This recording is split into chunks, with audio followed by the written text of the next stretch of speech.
We're so excited about this morning because, for the last 3 weeks, either I was preaching or Brenda and I were preaching up here. And this morning we get to hear from a lot of experience. So it's just not Brenda and I talking, but it is a number of our friends talking as well. And so I want to thank you for being here and make sure you text in those questions. That'd be really helpful. And our moderator this morning is none other than Trevor. And you want to make him welcome? Yep.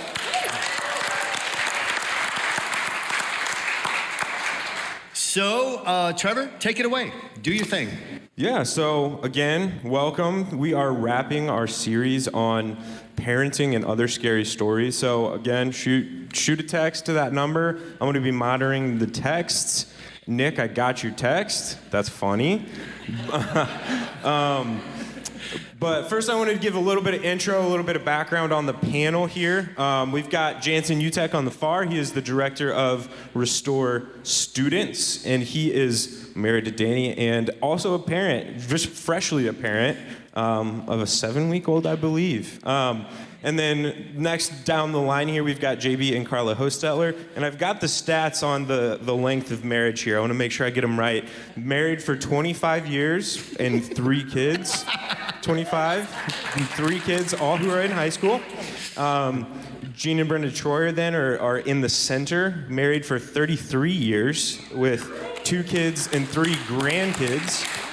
And then we've got Steve and Tammy Vandervoort, married for 33 years, 6 kids, ranging from 18 to 30, and 3 grandkids. So we're just ramping up as far as kids down the line. And then last and certainly not least, we have Juanita Hostetler, the Restore Kids director, and she's married to Marlon, who is out here somewhere. I don't see him off front, but he's in the classroom. Perfect. And she's got 4 kids, 21 to 11. So we have got just a massive range of experience here to ask some questions about. So again, number's going to be on and off the screen. If you've got questions or if you have follow-up questions to any of their answers, feel free to send a message. But first question that I want to ask, and this is really kind of cornerstone to parenting as a whole, is where do babies come from? It's kind of like important to just start at square one and then we can kind of, no? Okay. That's fine. Maybe like let's fast forward through that process a little bit, or I guess rewind, and how did each of you, or how did you kind of come about within your relationships, deciding on when you were ready for children and then when you were ready to like expand your family and have another child, because there's obviously some of you that have multiple kids. So how'd you make that decision? We can start down at the end, Jansen. And this one, I think we can have everybody talk. I've got a plethora of experience, a whole 7 weeks of being a dad. So I've got a lot of knowledge on this topic. The way that Danny and I were kind of made the decision was we kind of looked at each other and we're like, if it happens, it happens. And then it happened.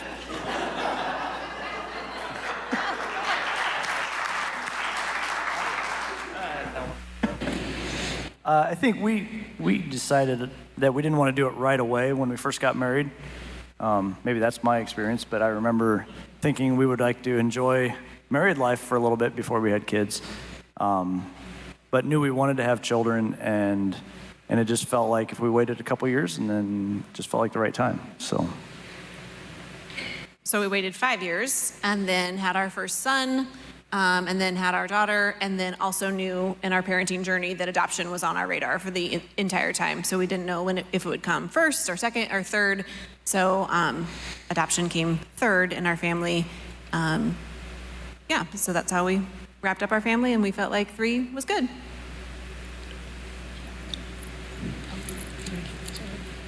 So Gina and I were talking about this last night, and we had originally thought we'd wait 3 years. I don't know where that number came from, but thought we'd wait 3 years. Seemed like the right time. Well, there you go. And at about year, 1.5, we're like, okay, we're ready. Yeah. Yeah. Well, there was no scientific decision about that. It was simply you know what? We were going to wait 3 years, but Think we're ready? Let's see what happens. Let's If it see happens, what it happens. happens. Right. And then the second one, we waited a little while. Well, the first longer. one was a little traumatic, so. He's not here this morning. And hopefully he's not watching, Cody. But no, I mean, we get into a whole lot of things here, right? But like, you don't know what you don't know. I don't think that's the reason we waited. I honestly don't remember why. Trevor, you we might have to cut her off. Until we had Morgan. But then we had a little bit of a battle. That's where I was getting with, are we going to have 3 or not? Yes. I She won. We're all a little nervous. Steve's got the mic. Yeah, it was a hard decision, but we had waited till we got our careers kind of going.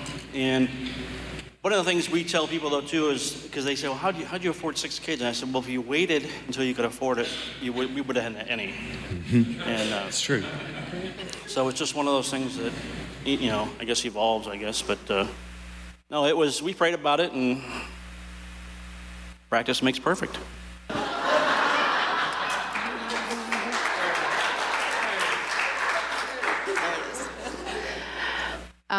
So we would highly suggest that you go to God when you make this decision.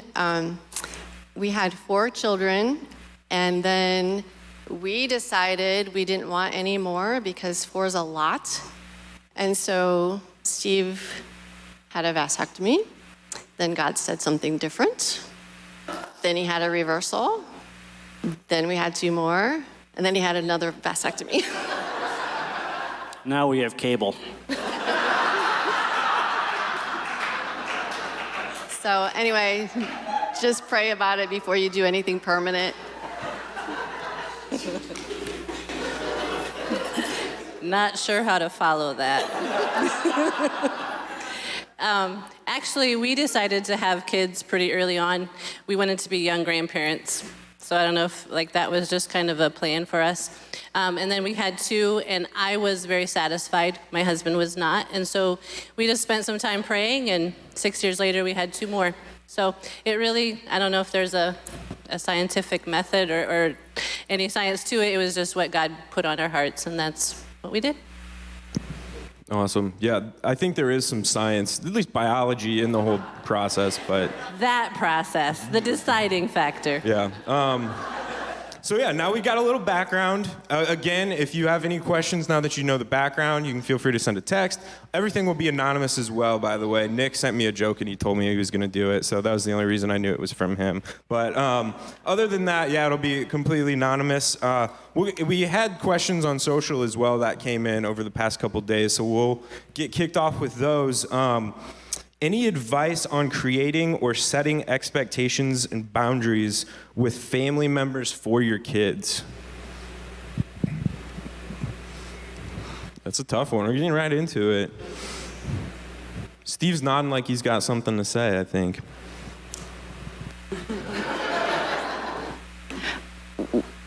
I don't think we can speak to it. We've never had issues with boundaries with our families. I had a great mother-in-law, and Steve has a great mother-in-law, and and I'm going to speak for him. The best. So we didn't deal with that. I would say ours is the same. Our relationships with both sides were, we didn't have issues of if we leave them, are they going to do X, Y, or Z, aside from sugar. But, I might do that now as a grandparent, so. She does. No. Well, I think, though, to be fair, that depending on your circumstances, it is it is really important that you know what those relationships, you already know what your relationship is with your family. And if you've done everything you can to live at peace, then you have to have some level of boundary set up. And that's something that each one has to determine for their own situation. But do everything you can. I think that's the thing that I would encourage you in, is do everything you can to live at peace. But I know that some people, some families simply haven't figured out how to live at peace. And so then it becomes really significant and important that you have established boundaries so that your children aren't negatively impacted by those relationships. I just want to add to it. We never had a ton of trouble with like in-laws or grandparents, but there's a ton of cousins, and there was a lot of different rules in different families, and so we would get a lot of questions, well, they get to do that, why don't we? And so we basically had to sit down with our kids and say, listen, we're not their parents, we're your parents, and so we just had to have pretty stiff lines, more with cousins than with in-laws. So, and just make that a pretty solid line, because the kids will try to work together to, work the parents and that type of thing. So we just had a pretty clear-cut line on what our rules were, and if they were different, I mean, that's okay. Yeah, I think I will preface our relationships with both sides, my side and Danny's side, is phenomenal, but I think it's super important to over-communicate your expectations in any scenario. And as long as you over-communicate your expectations, they will be met because they're known. Yeah, and I think that's a good point that you all kind of made, was that there's a lot of variety depending on your family dynamic, and so that's probably going to be a theme throughout all of the I hesitate to call them answers, because it's not like there's a right and wrong one, right, that you guys are giving, but yeah, a lot of dynamic for sure. And I'm going to kind of move into another question, and it's a little bit of a combination of multiple, but there's the proverb here, spare the rod, spoil the child. We've got a couple questions that have came in about, I guess, acting up or just kind of behaviors that are undesirable, whether it's being loud or not following instructions. So how do you think about, teaching through those moments? How do you thinking about disciplining through those moments? Where's the mindset on that? What have you seen that works and doesn't work? So my poor kids were just doomed from the beginning. As I was a trained teacher, and then I've been in administration and a principal for years. And so I've seen it all, and I was like, nope, we're not doing that, and we're not doing that. So JB and I spent a lot of time, whether they would know it as teaching or not, really modeling expectations and telling them, this is what we're going to do, and this is why. But they were not perfect children. So we were just talking about this morning, Sweet Greta is in the nursery, so sorry. She cried a lot when she was like a toddler, when she didn't get her way and there was something was wrong. And so it is fine to be upset, it is fine, but we will not do that here. So one of us would remove her from the table, from the service, from the store, all those moments when everyone's watching, right? But then you have to take that moment too and be like, well, now I have to remove myself, because now it's gonna be inconvenient for me too, where I would like to stay and continue to say, be quiet, stop talking, shh. None of that was helpful. So sometimes we'd stay with her, and if we were at home, it's like, you may cry, and you may cry as long as you'd like, but you're going to do it in here. And then we would leave. Well, guess what? She's very social. It didn't last very long, because she really wanted to be at the party with us. So a lot of consistency, though, I think would be probably our answer to that question. It takes a lot of work, and to do it over and over. And I think we left a couple stores, right, with that cart there, and I'm like, nope, we're not acting that way here. So we can leave. We don't have to do any of that right now. But it's hard because everybody's watching. Also, we were in ministry at that time, and so we kind of raised our kids on a literal stage at camps throughout 10 weeks in the summer, people watching. And so I think we were just really aware and pretty consistent. I think for us, one of the things that we really instilled in our children is we wanted them to be a blessing and not a burden. And so your home is your practice place. So if your kids are out of control and can't listen, behave, and do all those things in your house, then taking them out in public could be a disaster. And, taking 6 kids out to dinner is, well, one, a lot of money, but it's also a lot of work.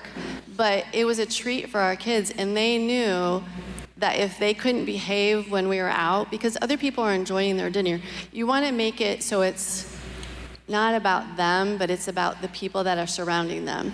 And so, when we go out to dinner, we usually ask for the no kids section when we're by ourselves, because we know that not everybody teaches and trains their kids not to scream and throw food and all of that at a restaurant. So that's just the norm that we had.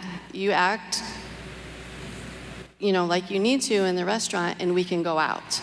But if you can't behave in a restaurant, then we can't take you. Hey, I would just add to, echoing what Carla said, sometimes you have to remove your child from the situation. There was a time when we talked about how much of a waste of time it was to go to church. What is the point? Because Morgan was at a state of, she was 2 years old or something. She refused to go to kids ministry. She refused to sit quietly during the service. And so she and I, we attended a church in downtown Goshen then as well, about 3 blocks from here. And she and I got to know the neighborhood around that church building really, really well. Because most Sundays, I left the service and we went on a walk and we had an enjoyable time together. And we just chatted as we walked around the neighborhood to come back in time for the next worship, the singing part of it, which she usually did pretty good in. But there are sacrifices that we make, but we never reduced the value of being in the building, in person. We just knew that, we learned, we didn't know, but we learned that there was a section of time that we weren't able to actually do all the things we wanted to do because, we had a 2-year-old that had a different thought about that. And so no amount of chiding, no amount of rebuking helped.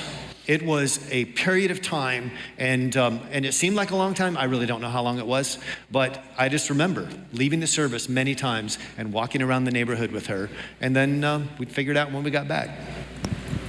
Yeah, so what if we kind of take the thought, obviously there's a lot of kind of parenting philosophy conversation going on as far as ways to do things. What if we have a couple who's in a relationship that either doesn't agree on the way that they should handle a situation, or maybe has someone that doesn't want to have even that conversation, or what are your thoughts on that dynamic within a relationship where philosophies differ or that conversation is just not even happening? I think it's just something that you communicate with your spouse with. And sometimes if you don't agree with it, you learn from other people too that have had kids. We've gone to conferences and you can get a little bit here, a little bit there and put it in your toolbox. But you communicate with each other and come up with something that's going to work. Just talking to the kids, communicate with the kids, even if they're 2 or something. People that have kids know that how much they pick up like that. And there's reasoning and there's that you can do with kids, and sometimes you have to make the decision. Don't let them make the decision all the time. But and then there's discipline, and if there's a discipline, then you need to follow through with it consistently. For us, we used electric shock. No. I'm kidding with you. All right, I think it's time to cut him off. So, I hear dog collars work really well, like that. Just kidding. No, we've all been in the grocery store walking down an aisle, and that one parent is saying this one phrase to a child over and over. If you do that one more time, and I always want to just jump in and say, you'll do what? Because apparently that child has learned that you won't do anything. And so the follow through is huge. It's extremely difficult at times, and so don't lose hope if you've not, for us, we decided to start it very, very early. But don't lose hope if you find yourself with older children that are not they are loud or they're, disruptive or they're not very well disciplined, like don't lose hope in that, but just know that like the follow through is big, and you can start now and do it moving forward. And you'll see results if you're consistent and you follow through. To speak what you were saying, if parents have different philosophies, my husband and I grew up very differently, and I would say we were kind of shocked at how different our philosophies were when we first had Bailey and the following kids. But the one thing we learned is that you never, ever, ever disagree in front of your kids, because they will get that pretty quickly and they will start playing you against each other. So when you have to discuss that stuff, do it behind closed doors, bite your tongue, whatever you have to do, but make sure it's not in front of the kids or in the heat of the moment, because that will cause, and not that I'm talking from experience or anything, but I'm just saying it can be pretty chaotic. Right. And I think, too, one of the things, getting back to, I forget what the original question was, but about discipline, about follow through, about all that, I feel like, okay, how can I say this? Kids need consequences, and that doesn't mean they need to get swatted. That doesn't mean anything in particular, but that means they do need to understand that there are consequences for their actions. And so finding what that is that works for your kid, but please do it, because if not, these kids are going to grow up not understanding consequences, and they're going to be shocked when they get into the real world. They'll have this entitled mentality of like, nothing applies to me. So you're doing everybody, I think, a service by understanding what consequences work for your kids. And I know Gina and I talked about this last week. Like, it was trial and error for us. Like, at first, like, we did spank, and Cody told me one time that didn't hurt. And so we learned pretty early on that doesn't work.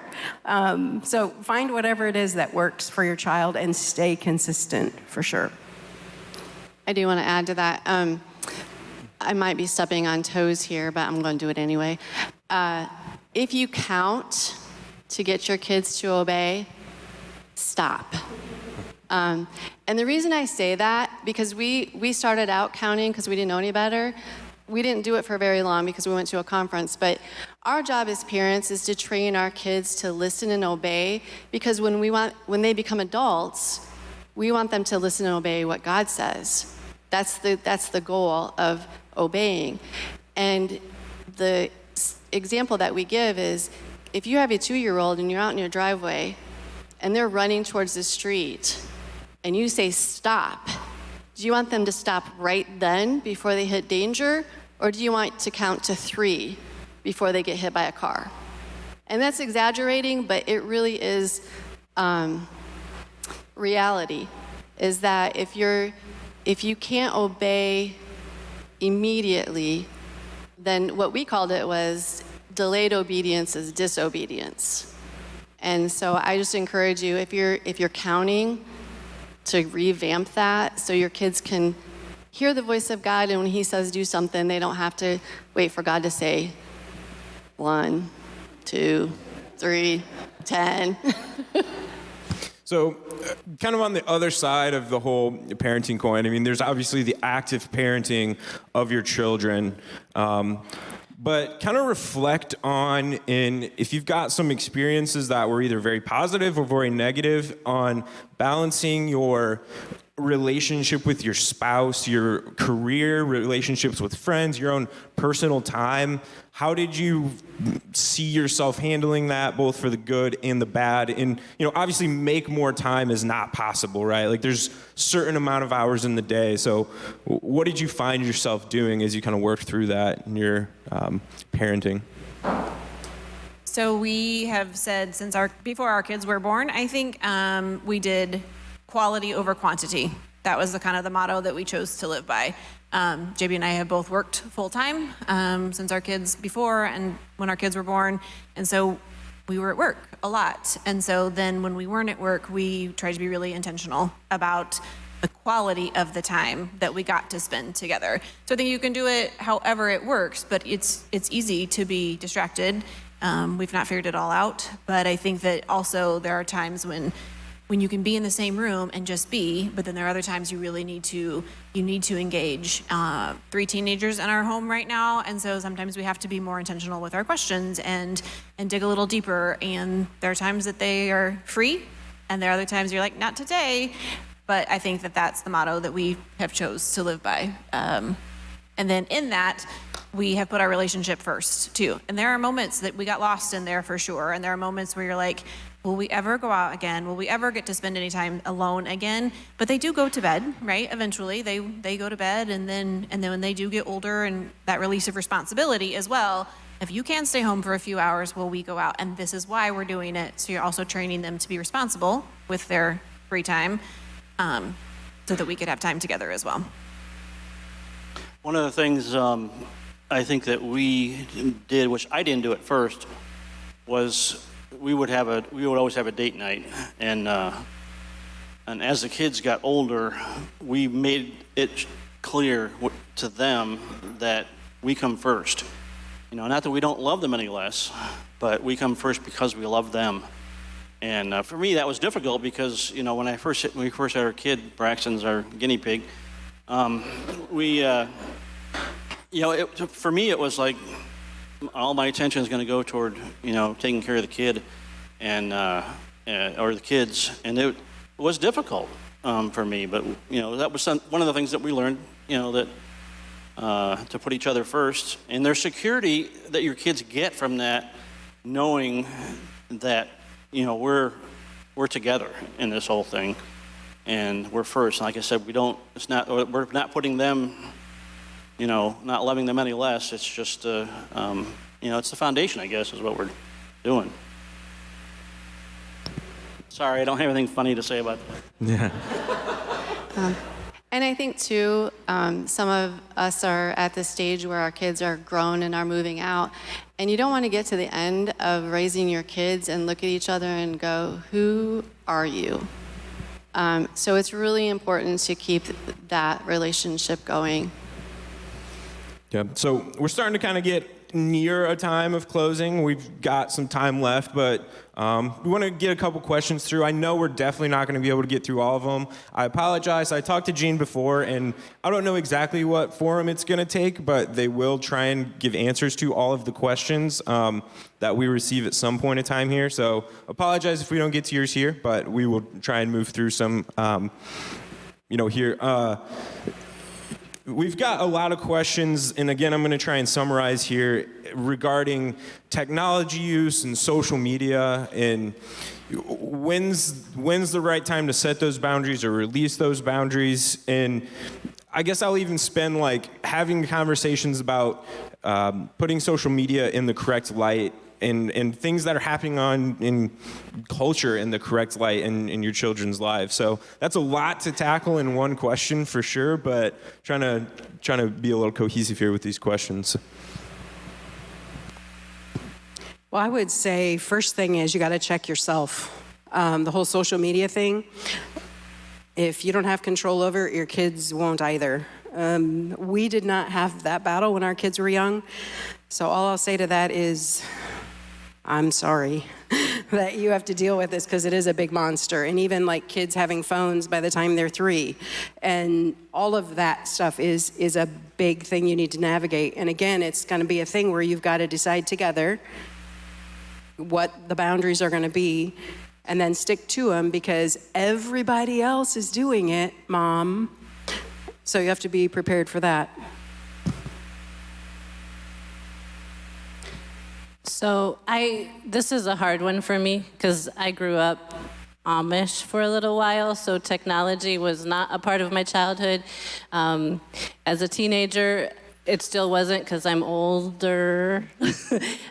So my husband and I, we spent a lot of time talking, and then we also have asked for advice from other parents.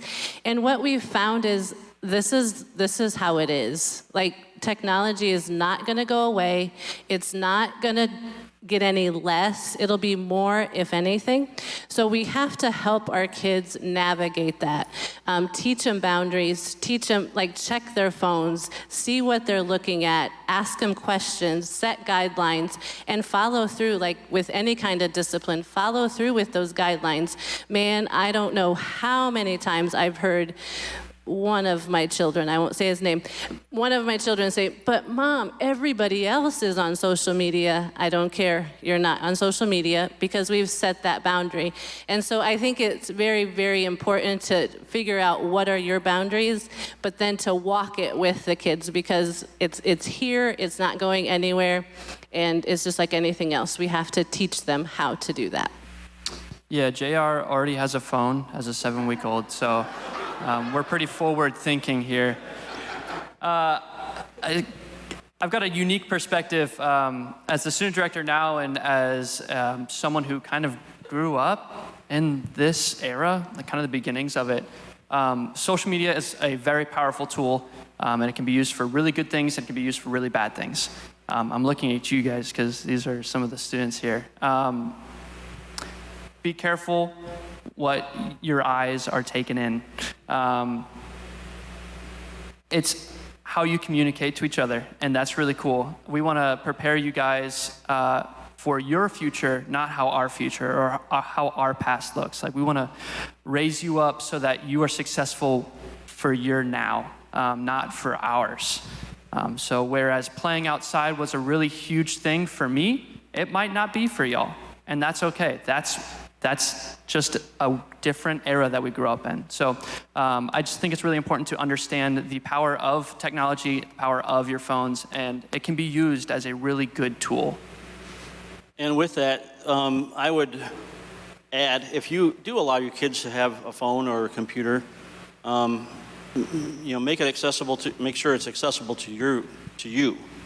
And we do this, we say this just with chores around the house, but also with their media. Is you inspect what you expect, and you are able to.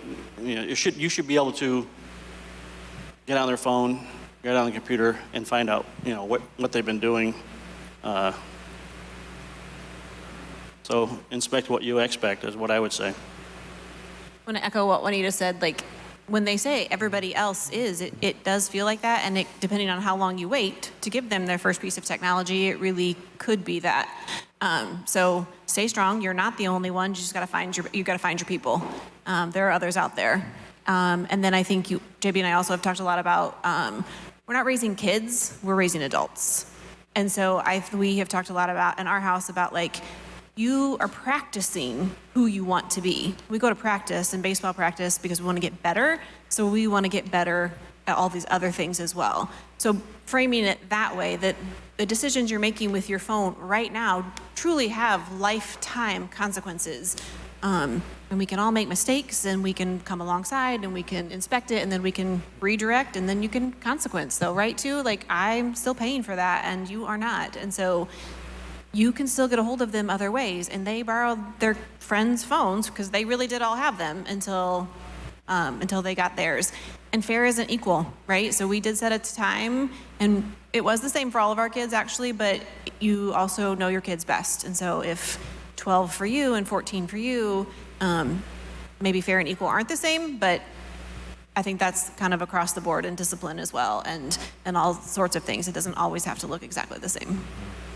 Yeah, and I want to, make a kind of a larger comment here as well, because there were some questions that came in, and I don't know that I'm necessarily looking for a response, but something to consider that, when we're talking about families and parenting, that certainly doesn't, by definition, just mean biological children, right? And so we've got parents on the panel as well as other parents in the building that have experience with adoption. So if that's something that you're looking for advice on, I know JB and Carla would be more than happy to have conversations about that. But for the sake of time, I'm going to throw a question to our Jansen and Juanita on staff. So as Director of Students, Director of Restore Kids, how does the church community in your ministries kind of play into the whole parenting dynamic, the equation that is A plus B equals C for outputting adults, like Carla said?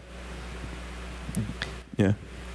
All right. So we, in Restore Kids, we use the orange curriculum, and this is about the best way for me to explain it. It's yellow, which is the light of the church. Red is the love of family, come together and make orange. So basically, we are here to walk alongside of parents and families, to help your kids, to encourage your kids. I always like to think of it as a Sunday morning conversation starter, and then you have something to talk to your kids with throughout the week. But we get them for an hour and a half every Sunday, if we're lucky. And so it's kind of like, it's still, we're just a help to the parents. Like we'll never take your guys' spot. We'll never fill that hole. We're here for, I keep saying just, but we're here for it as a help. Ditto. No, I agree. Juanita said it really well. We want to partner with you as parents to help raise your students, in my scenario, to be successful and faithful students, faithful adults. We want them to love Jesus. So I think it's our job as the church is to figure out how the students can take their faith and make it their own. They're in a transition period where they've been taught this. If they've been in Juanita's Kids Ministry, they've been taught it, but now it's time to take a hold of it and make it their own and apply it to their lives. And that's what we try to help do at Students, and we just partner with the parents to kind of help them along in that journey. Awesome. Can we give it up for the panel? Thank you so much. Yeah. Like I said, I'm sure any of them are more than happy, as well as probably many of you who are here as well. Happy to have conversations outside of today. I know I said we've got a bunch of questions that we're not going to be able to get to, and apologize for that, but some way we'll address that. Gene, how do we digest today? Like, what is the takeaway for parents, not parents yet, children as they communicate with their parents about today? What's the bring home message here? Yeah, I think it's super important that what we take away from these 4 weeks is that, first of all, we're all in this together. None of us are an island onto our own, onto ourselves. We all need each other, especially when it comes to this thing of how do we teach our children to grow in their faith, as they mature in their physical bodies, as they grow mentally. How do we also bring faith into the mix with them? And the answer is not just get them to church on Sunday morning. Juanita and Jansen both said, we're here to partner with you. We'll not take your place. We're here to partner with you. So there's this I think of it as an exchange between the church and you as parents. And together, we can raise up the next generation in such a way that they will do even more and greater things than we have ourselves. And that's my belief, because if we are pouring into our kids what God has poured into us, if we're allowing that to come out, our kids are going to grow up, our students are going to grow up to follow Jesus and to make the world, and it can be a cliche, but to make the world a better place. But ultimately, what's the mantra upstairs, Juanita? On the wall? I wrote it, so I should know. Love people. I'm sorry. The one on the circle one. Yes, to know Jesus and to make a better world. So that's kind of the mantra with kids, and I think if we follow that, if we keep that front of mind, some of the things that just grind us when it comes to our kids will be alleviated a bit, and we keep perspective that way. Let me just read this scripture, because you got to read scripture when you have church. Kidding. From 2 John. This is John writing to, in the first verse it says, to the chosen ladies. He's writing to the church and to the church's children. And he writes this, he says, how happy I was to meet some of your children and find them living according to the truth, just as the Father commanded. I am writing to remind you, dear friends, that we should love one another. This is not a new commandment, but one we have had from the beginning. Love means doing what God has commanded us, and he has commanded us to love one another, just as you heard from the beginning. John is pointing to the passing along of the faith, of saying, hey, I just met your kids, and how grateful I am to see them living in the truth. And if there's anything that we represent or Restore represents, is that we are here because we believe that we have a heavy responsibility as a church and as families to be able to say years and years and years from now, I just met some of your children and I see they are walking in the truth. Not their living out their own truth, but the foundation of our faith, the truth of our faith. This is how they're living. And if we can do that, I say we have had success. So don't get weary in well-doing, you guys. The days are sometimes really, really difficult. But the truth is, there's probably nothing more important you'll ever do than investing in the lives of your children. So figure out how that is, what that is that you need to do, and live into it. We're really, really proud of you guys. It's hard work. Stay with it.